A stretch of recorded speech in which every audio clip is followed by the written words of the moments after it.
شروع اللہ کے نام سے جو بڑا مہربان نہایت رحم والا ہے۔ الف لام را، یہ کتاب روشن کی آیتیں ہیں۔ ہم نے اس قرآن کو عربی میں نازل کیا ہے تاکہ تم سمجھ سکو۔ اے پیغمبر صلی اللہ علیہ وآلہ وسلم، ہم اس قرآن کے ذریعے سے جو ہم نے تمہاری طرف بھیجا ہے تمہیں ایک نہایت اچھا قصہ سناتے ہیں، اور تم اس سے پہلے بے خبر تھے۔ جب یوسف نے اپنے والد سے کہا کہ ابا، میں نے خواب میں 11 ستاروں اور سورج اور چاند کو دیکھا ہے، دیکھتا کیا ہوں کہ وہ مجھے سجدہ کر رہے ہیں۔ انہوں نے کہا کہ بیٹا، اپنے خواب کا ذکر اپنے بھائیوں سے نہ کرنا، نہیں تو وہ تمہارے حق میں کوئی فریب کی چال چلیں گے۔ کچھ شک نہیں کہ شیطان انسان کا کھلا دشمن ہے، اور اسی طرح خدا تمہیں برگزیدہ و ممتاز کرے گا اور خواب کی باتوں کی تعبیر کا علم سکھائے گا، اور جس طرح اس نے اپنی نعمت پہلے تمہارے دادا پردادا ابراہیم اور اسحاق پر پوری کی تھی، اسی طرح تم پر اور اولاد یعقوب پر پوری کرے گا۔ بے شک تمہارا پروردگار سب کچھ جاننے والا اور حکمت والا ہے۔ ہاں، یوسف اور ان کے بھائیوں کے قصے میں پوچھنے والوں کے لیے بہت سی نشانیاں ہیں۔ جب انہوں نے آپس میں تذکرہ کیا کہ یوسف اور اس کا بھائی ابا کو ہم سے زیادہ پیارے ہیں، حالانکہ ہم جماعت کی جماعت ہیں، کچھ شک نہیں کہ ابا صریح غلطی پر ہیں، تو یوسف کو یا تو جان سے مار ڈالو یا کسی ملک میں پھینک آؤ، پھر ابا کی توجہ صرف تمہاری طرف ہو جائے گی، اور اس کے بعد تم اچھی حالت میں ہو جاؤ گے۔ ان میں سے ایک کہنے والے نے کہا کہ یوسف کو جان سے نہ مارو، کسی گہرے کنویں میں ڈال دو کہ کوئی راہگیر نکال کر اور ملک میں لے جائے گا۔ اگر تم کو کرنا ہے تو یوں کرو۔ یہ مشورہ کر کے وہ یعقوب سے کہنے لگے کہ ابا جان، کیا سبب ہے کہ آپ یوسف کے بارے میں ہمارا اعتبار نہیں کرتے، حالانکہ ہم اس کے خیر خواہ ہیں؟ کل اسے ہمارے ساتھ بھیج دیجئے کہ خوب میوے کھائے اور کھیلے کودے، ہم اس کے نگہبان ہیں۔ انہوں نے کہا کہ یہ امر مجھے غمناک کیے دیتا ہے کہ تم اسے لے جاؤ، یعنی وہ مجھ سے جدا ہو جائے، اور مجھے یہ بھی خوف ہے کہ تم کھیل میں اس سے غافل ہو جاؤ اور اسے بھیڑیا کھا جائے۔ وہ کہنے لگے کہ اگر ہماری موجودگی میں کہ ہم ایک طاقتور جماعت ہیں اسے بھیڑیا کھا گیا تو ہم بڑے نقصان میں پڑ گئے۔ غرض جب وہ اس کو لے گئے اور اس بات پر اتفاق کر لیا کہ اس کو گہرے کنویں میں ڈال دیں، تو ہم نے یوسف کی طرف وحی بھیجی کہ ایک وقت ایسا آئے گا کہ تم ان کے اس سلوک سے آگاہ کرو گے اور ان کو اس وحی کی کچھ خبر نہ ہوگی۔ یہ حرکت کر کے وہ رات کے وقت باپ کے پاس روتے ہوئے آئے اور کہنے لگے کہ ابا جان، ہم تو دوڑنے اور ایک دوسرے سے آگے نکلنے میں مصروف ہو گئے اور یوسف کو اپنے اسباب کے پاس چھوڑ گئے تو اسے بھیڑیا کھا گیا، اور آپ ہماری بات کو گو ہم سچ ہی کہتے ہوں باور نہیں کریں گے، اور ان کے کرتے پر جھوٹ موٹ کا لہو بھی لگا لائے۔ یعقوب نے کہا کہ حقیقت الحال یوں نہیں ہے، بلکہ تم اپنے دل سے یہ بات بنا لائے ہو۔ اچھا، صبر کہ وہی خوب ہے، اور جو تم بیان کرتے ہو اس کے بارے میں خدا ہی سے مدد مطلوب ہے۔ اب خدا کی شان دیکھو کہ اس کنویں کے قریب ایک قافلہ آوارد ہوا، اور انہوں نے پانی کے لیے اپنا سقا بھیجا۔ اس نے کنویں میں ڈول لٹکایا تو یوسف اس سے لٹک گئے۔ وہ بولا، زہے قسمت، یہ تو نہایت حسین لڑکا ہے، اور اس کو قیمتی سرمایہ سمجھ کر چھپا لیا، اور جو کچھ وہ کرتے تھے خدا کو سب معلوم تھا، اور اس کو تھوڑی سی قیمت یعنی معدود چند درہموں پر بیچ ڈالا، اور انہیں ان کے بارے میں کچھ لالچ بھی نہ تھا۔ اور مصر میں جس شخص نے اس کو خریدا، اس نے اپنی بیوی سے جس کا نام زلیخا تھا کہا کہ اس کو عزت و اکرام سے رکھو، عجب نہیں کہ یہ ہمیں فائدہ دے یا ہم اسے بیٹا بنا لیں۔ اس طرح ہم نے یوسف کو سرزمین مصر میں جگہ دی، اور غرض یہ تھی کہ ہم ان کو خواب کی باتوں کی تعبیر سکھائیں، اور خدا اپنے کام پر غالب ہے، لیکن اکثر لوگ نہیں جانتے۔ اور جب وہ اپنی جوانی کو پہنچے تو ہم نے ان کو دانائی اور علم بخشا، اور نیکوکاروں کو ہم اسی طرح بدلہ دیا کرتے ہیں۔ تو جس عورت کے گھر میں وہ رہتے تھے اس نے ان کو اپنی طرف مائل کرنا چاہا، اور دروازے بند کر کے کہنے لگی، یوسف جلدی آؤ۔ انہوں نے کہا کہ خدا پناہ میں رکھے، وہ یعنی تمہارے میاں تو میرے آقا ہیں، انہوں نے مجھے اچھی طرح سے رکھا ہے، میں ایسا ظلم نہیں کر سکتا، بے شک ظالم لوگ فلاح نہیں پائیں گے۔ اور اس عورت نے ان کا قصد کیا اور انہوں نے اس کا قصد کیا، اگر وہ اپنے پروردگار کی نشانی نہ دیکھتے تو جو ہوتا ہوتا، یوں اس لیے کیا گیا کہ ہم ان سے برائی اور بے حیائی کو روک دیں، بے شک وہ ہمارے خالص بندوں میں سے تھے۔ اور دونوں دروازے کی طرف بھاگے، آگے یوسف، پیچھے زلیخا، اور عورت نے ان کا کرتا پیچھے سے پکڑ کر جو کھینچا تو پھاڑ ڈالا، اور دونوں کو دروازے کے پاس عورت کا خامند مل گیا۔ تو عورت بولی کہ جو شخص تمہاری بیوی کے ساتھ برا ارادہ کرے اس کی اس کے سوا کیا سزا ہے کہ یا تو قید کیا جائے یا دکھ کا عذاب دیا جائے۔ یوسف نے کہا، اسی نے مجھ کو اپنی طرف مائل کرنا چاہا تھا۔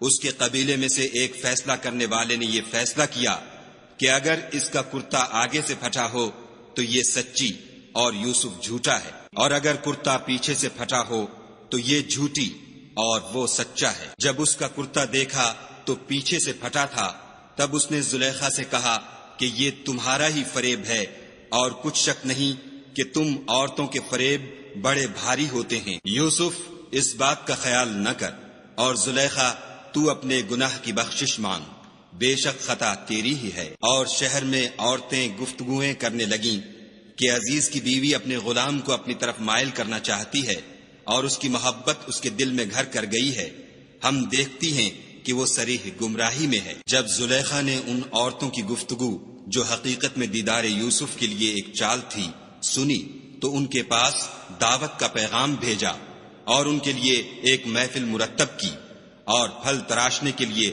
ہر ایک کو ایک ایک چھری دی، اور یوسف سے کہا کہ ان کے سامنے باہر آؤ۔ جب عورتوں نے ان کو دیکھا تو ان کا روب حسن ان پر ایسا چھا گیا کہ پھل تراشتے تراشتے اپنے ہاتھ کاٹ لیے، اور بے ساختہ بول اٹھیں کہ سبحان اللہ، یہ حسن، یہ آدمی نہیں کوئی بزرگ فرشتہ ہے۔ تب زلیخا نے کہا، یہ وہی ہے جس کے بارے میں تم مجھے تانے دیتی تھیں، اور بے شک میں نے اس کو اپنی طرف مائل کرنا چاہا مگر یہ بچا رہا، اور اگر یہ وہ کام نہ کرے گا جو میں اسے کہتی ہوں تو قید کر دیا جائے گا اور ذلیل ہوگا۔ یوسف نے دعا کی کہ پروردگار جس کام کی طرف یہ مجھے بلاتی ہیں اس کی نسبت مجھے قید پسند ہے، اور اگر تو مجھ سے ان کے فریب کو نہ ہٹائے گا تو میں ان کی طرف مائل ہو جاؤں گا اور نادانوں میں داخل ہو جاؤں گا۔ تو خدا نے ان کی دعا قبول کر لی اور ان سے عورتوں کا مکر دفع کر دیا، بے شک وہ سننے اور جاننے والا ہے۔ پھر باوجود اس کے کہ وہ لوگ نشان دیکھ چکے تھے، ان کی رائے یہی ٹھہری کہ کچھ عرصے کے لیے ان کو قید ہی کر دیں، اور ان کے ساتھ 2 اور جوان بھی داخل زندہ ہوئے۔ ایک نے ان میں سے کہا کہ میں نے خواب دیکھا ہے، دیکھتا کیا ہوں کہ شراب کے لیے انگور نچوڑ رہا ہوں۔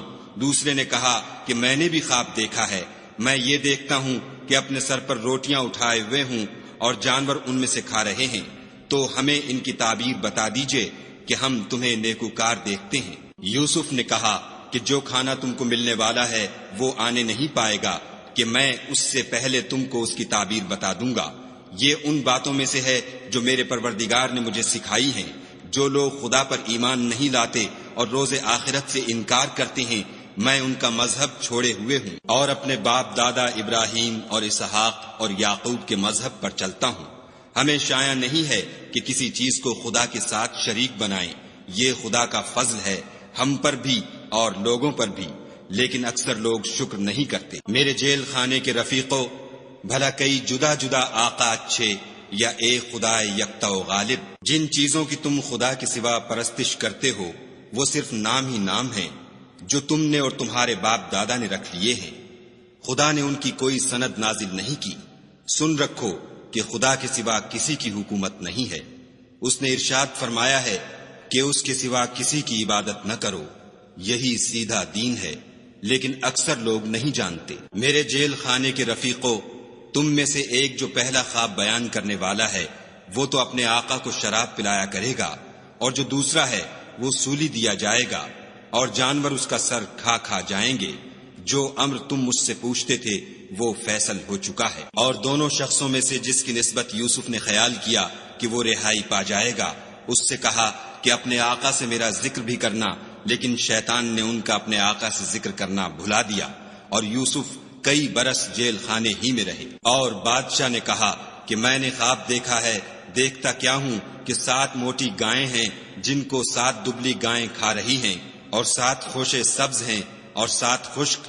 اے سردارو، اگر تم خوابوں کی تعبیر دے سکتے ہو تو مجھے میرے خواب کی تعبیر بتاؤ۔ انہوں نے کہا یہ تو پریشان سے خواب ہیں اور ہمیں ایسے خوابوں کی تعبیر نہیں آتی۔ اب وہ شخص جو دونوں قیدیوں میں سے رہائی پا گیا تھا اور جسے مدت کے بعد وہ بات یاد آ گئی، بول اٹھا کہ میں آپ کو اس کی تعبیر لا بتاتا ہوں، مجھے جیل خانے جانے کی اجازت دیجیے۔ غرض وہ یوسف کے پاس آیا اور کہنے لگا، یوسف، اے بڑے سچے یوسف، ہمیں اس خواب کی تعبیر بتائیے کہ 7 موٹی گایوں کو 7 دبلی گائیں کھا رہی ہیں اور 7 خوشے سبز ہیں اور 7 سوکھے، تاکہ میں لوگوں کے پاس جا کر تعبیر بتاؤں، عجب نہیں کہ وہ تمہاری قدر جانے۔ انہوں نے کہا کہ تم لوگ 7 سال متواتر کھیتی کرتے رہو گے، تو جو غلہ کاٹو تو تھوڑے سے غلے کے سوا جو کھانے میں آئے اسے خوشوں میں ہی رہنے دو، پھر اس کے بعد خشک سالی کے 7 سخت سال آئیں گے کہ جو غلہ تم نے جمع کر رکھا ہوگا وہ اس سب کو کھا جائیں گے، صرف وہی تھوڑا سا رہ جائے گا جو تم احتیاط سے رکھ چھوڑو گے۔ پھر اس کے بعد ایک ایسا سال آئے گا کہ خوب مہ برسے گا اور لوگ اس میں رس نچوڑیں گے۔ یہ تعبیر سن کر بادشاہ نے حکم دیا کہ یوسف کو میرے پاس لے آؤ۔ جب قاصد ان کے پاس گیا تو انہوں نے کہا کہ اپنے آقا کے پاس واپس جاؤ اور ان سے پوچھو کہ ان عورتوں کا کیا حال ہے جنہوں نے اپنے ہاتھ کاٹ لیے تھے، بے شک میرا پروردگار ان کے مکروں سے خوب واقف ہے۔ بادشاہ نے عورتوں سے پوچھا کہ بھلا اس وقت کیا ہوا تھا جب تم نے یوسف کو اپنی طرف مائل کرنا چاہا؟ سب بول اٹھی کہ حاشا للہ، ہم نے اس میں کوئی برائی معلوم نہیں کی۔ عزیز کی عورت نے کہا اب سچی بات تو ظاہر ہو ہی گئی ہے، اصل یہ ہے کہ میں نے اس کو اپنی طرف مائل کرنا چاہا تھا اور وہ بے شک سچا ہے۔ یوسف نے کہا کہ میں نے یہ بات اس لیے پوچھی ہے کہ عزیز کو یقین ہو جائے کہ میں نے اس کی پیٹھ پیچھے اس کی امانت میں خیانت نہیں کی، اور خدا خیانت کرنے والوں کے مکروں کو رو براہ نہیں کرتا، اور میں اپنے تئیں پاک صاف نہیں کہتا، کیونکہ نفس امارہ انسان کو برائی ہی سکھاتا رہتا ہے، مگر یہ کہ میرا پروردگار رحم کرے، بے شک میرا پروردگار بخشنے والا مہربان ہے۔ بادشاہ نے حکم دیا کہ اسے میرے پاس لاؤ، میں اسے اپنا مصاحب خاص بناؤں گا۔ پھر جب ان سے گفتگو کی تو کہا کہ آج سے تم ہمارے ہاں صاحب منزلت اور صاحب اعتبار ہو۔ یوسف نے کہا مجھے اس ملک کے خزانوں پر مقرر کر دیجئے، کیونکہ میں حفاظت بھی کر سکتا ہوں اور اس کام سے واقف ہوں۔ اس طرح ہم نے یوسف کو ملک مصر میں جگہ دی اور وہ اس ملک میں جہاں چاہتے تھے رہتے تھے۔ ہم اپنی رحمت جس پر چاہتے ہیں کرتے ہیں اور نیکوکاروں کے اجر کو ضائع نہیں کرتے، اور جو لوگ ایمان لائے اور ڈرتے رہے ان کے لیے آخرت کا اجر بہت بہتر ہے۔ اور یوسف کے بھائی کنعان سے مصر میں غلہ خریدنے کے لیے آئے تو یوسف کے پاس گئے تو یوسف نے ان کو پہچان لیا اور وہ ان کو نہ پہچان سکے۔ جب یوسف نے ان کے لیے ان کا سامان تیار کر دیا تو کہا کہ پھر آنا تو جو باپ کی طرف سے تمہارا ایک اور بھائی ہے اسے بھی میرے پاس لیتے آنا۔ کیا تم نہیں دیکھتے کہ میں ماپ بھی پوری دیتا ہوں اور مہمانداری بھی خوب کرتا ہوں؟ اور اگر تم اسے میرے پاس نہ لاؤ گے تو نہ تمہیں میرے ہاں سے غلہ ملے گا اور نہ تم میرے پاس ہی آ سکو گے۔ انہوں نے کہا کہ ہم اس کے بارے میں اس کے والد سے تذکرہ کریں گے اور ہم یہ کام کر کے رہیں گے۔ اور یوسف نے اپنے خدام سے کہا کہ ان کا سرمایہ یعنی غلے کی قیمت ان کے شلیتوں میں رکھ دو، عجب نہیں کہ جب یہ اپنے اہل و عیال میں جائیں تو اسے پہچان لیں، اور عجب نہیں کہ یہ پھر یہاں آئیں۔ جب وہ اپنے باپ کے پاس واپس گئے تو کہنے لگے کہ ابا، جب تک ہم بنیامین کو ساتھ نہ لے جائیں ہمارے لیے غلے کی بندش کر دی گئی ہے، تو ہمارے ساتھ ہمارے بھائی کو بھیج دیجئے تاکہ ہم پھر غلہ لائیں اور ہم اس کے نگہبان ہیں۔ یعقوب نے کہا کہ میں اس کے بارے میں تمہارا اعتبار نہیں کرتا مگر ویسا ہی جیسا پہلے اس کے بھائی کے بارے میں کیا تھا، سو خدا ہی بہتر نگہبان ہے اور وہ سب سے زیادہ رحم کرنے والا ہے۔ اور جب انہوں نے اپنا اسباب کھولا تو دیکھا کہ ان کا سرمایہ واپس کر دیا گیا ہے۔ کہنے لگے ابا، ہمیں اور کیا چاہیے؟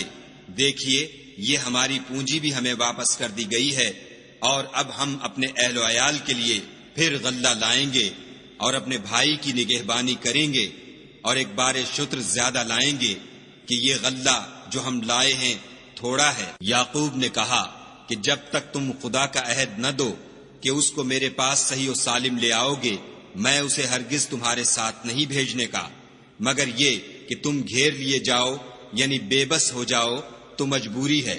جب انہوں نے ان سے عہد کرایا تو یعقوب نے کہا کہ جو قول و قرار ہم کر رہے ہیں اس کا خدا ضامن ہے، اور ہدایت کی کہ بیٹا ایک ہی دروازے سے داخل نہ ہونا بلکہ جدا جدا دروازوں سے داخل ہونا، اور میں خدا کی تقدیر تو تم سے نہیں روک سکتا، بے شک حکم اسی کا ہے، میں اسی پر بھروسہ رکھتا ہوں، اور اہل توکل کو اسی پر بھروسہ رکھنا چاہیے۔ اور جب وہ ان مقامات سے داخل ہوئے جہاں جہاں سے داخل ہونے کے لیے باپ نے ان سے کہا تھا تو وہ تدبیر خدا کے حکم کو ذرا بھی ٹال نہیں سکتی تھی۔ ہاں وہ یعقوب کے دل کی خواہش تھی جو انہوں نے پوری کی تھی، اور بے شک وہ صاحب علم تھے کیونکہ ہم نے ان کو علم سکھایا تھا، لیکن اکثر لوگ نہیں جانتے۔ اور جب وہ لوگ یوسف کے پاس پہنچے تو یوسف نے اپنے حقیقی بھائی کو اپنے پاس جگہ دی اور کہا کہ میں تمہارا بھائی ہوں، تو جو سلوک یہ ہمارے ساتھ کرتے رہے ہیں اس پر افسوس نہ کرنا۔ جب ان کا اسباب تیار کر دیا تو اپنے بھائی کے شلیتے میں گلاس رکھ دیا۔ پھر جب وہ آبادی سے باہر نکل گئے تو ایک پکارنے والے نے آواز دی کہ قافلے والو تم تو چور ہو۔ وہ ان کی طرف متوجہ ہو کر کہنے لگے کہ تمہاری کیا چیز کھو گئی ہے؟ وہ بولے کہ بادشاہ کے پانی پینے کا گلاس کھو گیا ہے، اور جو شخص اس کو لے آئے اس کے لیے ایک بار شکر انعام، اور میں اس کا ضامن ہوں۔ وہ کہنے لگے کہ خدا کی قسم تم کو معلوم ہے کہ ہم اس ملک میں اس لیے نہیں آئے کہ خرابی کریں، اور نہ ہم چوری کیا کرتے ہیں۔ بولے کہ اگر تم جھوٹے نکلے یعنی چوری ثابت ہوئی تو اس کی سزا کیا؟ انہوں نے کہا کہ اس کی سزا یہ کہ جس کے شلیتے میں وہ دستیاب ہو وہی اس کا بدل قرار دیا جائے، ہم ظالموں کو یہی سزا دیا کرتے ہیں۔ پھر یوسف نے اپنے بھائی کے شلیتے سے پہلے ان کے شلیتوں کو دیکھنا شروع کیا، پھر اپنے بھائی کے شلیتے میں سے اس کو نکال لیا۔ اس طرح ہم نے یوسف کے لیے تدبیر کی، ورنہ بادشاہ کے قانون کے مطابق وہ مشیت خدا کے سوا اپنے بھائی کو لے نہیں سکتے تھے۔ ہم جس کے چاہتے ہیں درجے بلند کرتے ہیں، اور ہر علم والے سے دوسرا علم والا بڑھ کر ہے۔ برادران یوسف نے کہا کہ اگر اس نے چوری کی ہو تو کچھ عجب نہیں کہ اس کے ایک بھائی نے بھی پہلے چوری کی تھی۔ یوسف نے اس بات کو اپنے دل میں مخفی رکھا اور ان پر ظاہر نہ ہونے دیا، اور کہا کہ تم بڑے بدقماش ہو، اور جو تم بیان کرتے ہو خدا اسے خوب جانتا ہے۔ وہ کہنے لگے کہ اے عزیز، اس کے والد بہت بوڑھے ہیں اور اس سے بہت محبت رکھتے ہیں، تو اس کو چھوڑ دیجئے اور اس کی جگہ ہم میں سے کسی کو رکھ لیجئے، ہم دیکھتے ہیں کہ آپ احسان کرنے والے ہیں۔ یوسف نے کہا کہ خدا پناہ میں رکھے کہ جس شخص کے پاس ہم نے اپنی چیز پائی ہے اس کے سوا کسی اور کو پکڑ لیں، ایسا کریں تو ہم بڑے بے انصاف ہیں۔ جب وہ اس سے نا امید ہو گئے تو الگ ہو کر صلاح کرنے لگے۔ سب سے بڑے نے کہا کیا تم نہیں جانتے کہ تمہارے والد نے تم سے خدا کا عہد لیا ہے، اور اس سے پہلے بھی تم یوسف کے بارے میں قصور کر چکے ہو، تو جب تک والد صاحب مجھے حکم نہ دیں میں تو اس جگہ سے ہلنے کا نہیں، یا خدا میرے لیے کوئی اور تدبیر کرے، اور وہ سب سے بہتر فیصلہ کرنے والا ہے۔ تم سب والد صاحب کے پاس واپس جاؤ اور کہو کہ ابا آپ کے صاحبزادے نے وہاں جا کر چوری کی، اور ہم نے تو اپنی دانست کے مطابق آپ سے اس کے لے آنے کا عہد کیا تھا، مگر ہم غیب کی باتوں کے جاننے اور یاد رکھنے والے تو نہیں تھے، اور جس بستی میں ہم ٹھہرے تھے وہاں سے یعنی اہل مصر سے، اور جس قافلے میں آئے ہیں اس سے دریافت کر لیجئے، اور ہم اس بیان میں بالکل سچے ہیں۔ جب انہوں نے یہ بات یعقوب سے آ کر کہی تو انہوں نے کہا کہ حقیقت یوں نہیں ہے، بلکہ یہ بات تم نے اپنے دل سے بنا لی ہے، تو صبر ہی بہتر ہے۔ عجب نہیں کہ خدا ان سب کو میرے پاس لے آئے، بے شک وہ دانا اور حکمت والا ہے۔ پھر ان کے پاس سے چلے گئے اور کہنے لگے کہ ہائے افسوس یوسف، ہائے افسوس، اور رنج و الم میں ان کی آنکھیں سفید ہو گئیں اور ان کا دل غم سے بھر رہا تھا۔ بیٹے کہنے لگے کہ واللہ اگر آپ یوسف کو اسی طرح یاد ہی کرتے رہیں گے تو یا تو بیمار ہو جائیں گے یا جان ہی دے دیں گے۔ انہوں نے کہا کہ میں تو اپنے غم و اندھوں کا اظہار خدا سے کرتا ہوں، اور خدا کی طرف سے وہ باتیں جانتا ہوں جو تم نہیں جانتے۔ بیٹا یوں کرو کہ ایک دفعہ پھر جاؤ اور یوسف اور اس کے بھائی کو تلاش کرو، اور خدا کی رحمت سے نا امید نہ ہو کہ خدا کی رحمت سے بے ایمان لوگ نا امید ہوا کرتے ہیں۔ جب وہ یوسف کے پاس گئے تو کہنے لگے کہ عزیز، ہمیں اور ہمارے اہل و عیال کو بڑی تکلیف ہو رہی ہے اور ہم تھوڑا سا سرمایہ لائے ہیں، آپ ہمیں اس کے عوض پورا غلہ دیجئے اور خیرات کیجئے کہ خدا خیرات کرنے والوں کو ثواب دیتا ہے۔ یوسف نے کہا، تمہیں معلوم ہے کہ جب تم نادانی میں پھنسے ہوئے تھے تو تم نے یوسف اور اس کے بھائی کے ساتھ کیا کیا تھا؟ وہ بولے، کیا تم ہی یوسف ہو؟ انہوں نے کہا، ہاں میں ہی یوسف ہوں، اور بنیامین کی طرف اشارہ کر کے کہنے لگے، یہ میرا بھائی ہے، خدا نے ہم پر بڑا احسان کیا ہے۔ جو شخص خدا سے ڈرتا اور صبر کرتا ہے تو خدا نیکوکاروں کا اجر ضائع نہیں کرتا۔ وہ بولے، خدا کی قسم، خدا نے تم کو ہم پر فضیلت بخشی ہے اور بے شک ہم خطا کار تھے۔ یوسف نے کہا کہ آج کے دن سے تم پر کچھ عتاب و ملامت نہیں ہے، خدا تم کو معاف کرے اور وہ بہت رحم کرنے والا ہے۔ یہ میرا کرتا لے جاؤ اور اسے والد صاحب کے منہ پر ڈال دو، وہ بینا ہو جائیں گے، اور اپنے تمام اہل و عیال کو میرے پاس لے آؤ۔ اور جب قافلہ مصر سے روانہ ہوا تو ان کے والد کہنے لگے کہ اگر مجھ کو یہ نہ کہو کہ بوڑھا بہک گیا ہے تو مجھے تو یوسف کی بو آ رہی ہے۔ وہ بولے کہ واللہ آپ اسی قدیم غلطی میں مبتلا ہیں۔ جب خوشخبری دینے والا آ پہنچا تو کرتا یعقوب کے منہ پر ڈال دیا اور وہ بینا ہو گئے، اور بیٹوں سے کہنے لگے، کیا میں نے تم سے نہیں کہا تھا کہ میں خدا کی طرف سے وہ باتیں جانتا ہوں جو تم نہیں جانتے؟ بیٹوں نے کہا کہ ابا، ہمارے لیے ہمارے گناہ کی مغفرت مانگیے، بے شک ہم خطا کار تھے۔ انہوں نے کہا کہ میں اپنے پروردگار سے تمہارے لیے بخشش مانگوں گا، بے شک وہ بخشنے والا مہربان ہے۔ جب یہ سب لوگ یوسف کے پاس پہنچے تو یوسف نے اپنے والدین کو اپنے پاس بٹھایا اور کہا، مصر میں داخل ہو جائیے، خدا نے چاہا تو خاطر جمع سے رہیے گا۔ اور اپنے والدین کو تخت پر بٹھایا اور سب یوسف کے آگے سجدے میں گر پڑے۔ اور اس وقت یوسف نے کہا، ابا جان، یہ میرے اس خواب کی تعبیر ہے جو میں نے پہلے بچپن میں دیکھا تھا۔ میرے پروردگار نے اسے سچ کر دیا، اور اس نے مجھ پر بہت سے احسان کیے ہیں کہ مجھ کو جیل خانے سے نکالا، اور اس کے بعد کہ شیطان نے مجھ میں اور میرے بھائیوں میں فساد ڈال دیا تھا، آپ کو گاؤں سے یہاں لایا۔ بے شک میرا پروردگار جو چاہتا ہے تدبیر سے کرتا ہے، وہ دانا اور حکمت والا ہے۔ جب یہ سب باتیں ہو لیں تو یوسف نے خدا سے دعا کی کہ اے میرے پروردگار، تو نے مجھ کو حکومت سے بہرا دیا اور خوابوں کی تعبیر کا علم بخشا۔ اے آسمانوں اور زمین کے پیدا کرنے والے، تو ہی دنیا اور آخرت میں میرا کارساز ہے۔ تو مجھے دنیا سے اپنے اطاعت کی حالت میں اٹھائیو اور آخرت میں اپنے نیک بندوں میں داخل کیجو۔ اے پیغمبر صلی اللہ علیہ وآلہ وسلم، یہ اخبار غیب میں سے ہیں جو ہم تمہاری طرف بھیجتے ہیں۔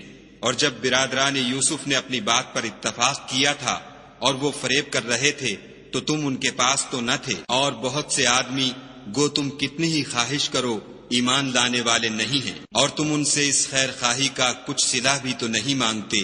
یہ قرآن اور کچھ نہیں، تمام عالم کے لیے نصیحت ہے۔ اور آسمان و زمین میں بہت سی نشانیاں ہیں جن پر یہ گزرتے ہیں اور ان سے اعراض کرتے ہیں، اور یہ اکثر خدا پر ایمان نہیں رکھتے مگر اس کے ساتھ شرک کرتے ہیں۔ کیا یہ اس بات سے بے خوف ہیں کہ ان پر خدا کا عذاب نازل ہو کر ان کو ڈھانپ لے، یا ان پر ناگہاں قیامت آ جائے اور انہیں خبر بھی نہ ہو؟ کہہ دو، میرا رستہ تو یہ ہے، میں خدا کی طرف بلاتا ہوں، از روئے یقین و برہان سمجھ بوجھ کر میں بھی لوگوں کو خدا کی طرف بلاتا ہوں، اور میرے پیرو بھی، اور خدا پاک ہے اور میں شرک کرنے والوں میں سے نہیں ہوں۔ اور ہم نے تم سے پہلے بستیوں کے رہنے والوں میں سے مرد ہی بھیجے تھے جن کی طرف ہم وہی بھیجتے تھے۔ کیا ان لوگوں نے ملک میں سیر و سیاحت نہیں کی کہ دیکھ لیتے کہ جو لوگ ان سے پہلے تھے ان کا انجام کیا ہوا، اور متقیوں کے لیے آخرت کا گھر بہت اچھا ہے؟ کیا تم سمجھتے نہیں؟ یہاں تک کہ جب پیغمبر نا امید ہو گئے اور انہوں نے خیال کیا کہ اپنی نصرت کے بارے میں جو بات انہوں نے کہی تھی اس میں وہ سچے نہ نکلے، تو ان کے پاس ہماری مدد آ پہنچی، پھر جسے ہم نے چاہا بچا دیا، اور ہمارا عذاب اتر کر گناہ گار لوگوں سے پھرا نہیں کرتا۔ ان کے قصے میں عقل مندوں کے لیے عبرت ہے۔ یہ قرآن ایسی بات نہیں ہے جو اپنے دل سے بنائی گئی ہو، بلکہ جو کتابیں اس سے پہلے نازل ہوئی ہیں ان کی تصدیق کرنے والا ہے، اور ہر چیز کی تفصیل کرنے والا، اور مومنوں کے لیے ہدایت اور رحمت ہے۔